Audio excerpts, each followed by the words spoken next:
बहुत समय पहले की बात है। एक गजासुर नाम का हाथी था। वह शिवजी का परम भक्त था। हर दिन वह शिवलिंग पर जल अर्पित करता और अपनी सूंड से अभिषेक करता। उसकी भक्ति इतनी सच्ची थी कि उसका हर कर्म शिवजी तक पहुंचता था। शिवजी अपने इस अनन्य भक्त से प्रसन्न होकर स्वयं प्रकट हुए और बोले, वत्स, मैं तुम्हारी भक्ति से बहुत प्रसन्न हूं। मांगो, क्या वरदान चाहिए? गजासुर ने हाथ जोड़कर कहा, भोलेनाथ, मैं चाहता हूं कि आप कभी मुझसे अलग ना हों। आप हमेशा मेरे साथ रहें। भोलेनाथ तो भक्त वत्सल हैं। उन्होंने तुरंत वरदान दिया और कहा, तथास्तु। और शिवजी उसके शरीर में ही विराजमान हो गए। अब नंदी जी को जब यह बात पता चली तो वे गजासुर के पास पहुंचे। उन्होंने अपनी कला से गजासुर को प्रसन्न किया।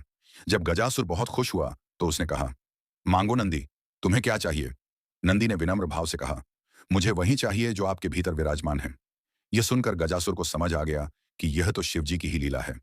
वह हाथ जोड़कर बोला, प्रभु, आप मेरे शरीर से बाहर आएं, परंतु मेरी एक इच्छा है, आप मुझे सदा अपने पास ही रखें।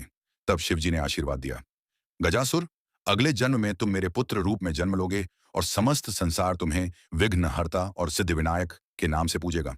इसी प्रकार गजासुर को वरदान मिला और अगले जन्म में वे गणपति बापा के रूप में जन्मे। आप सभी को गणेश चतुर्थी की हार्दिक शुभकामनाएं।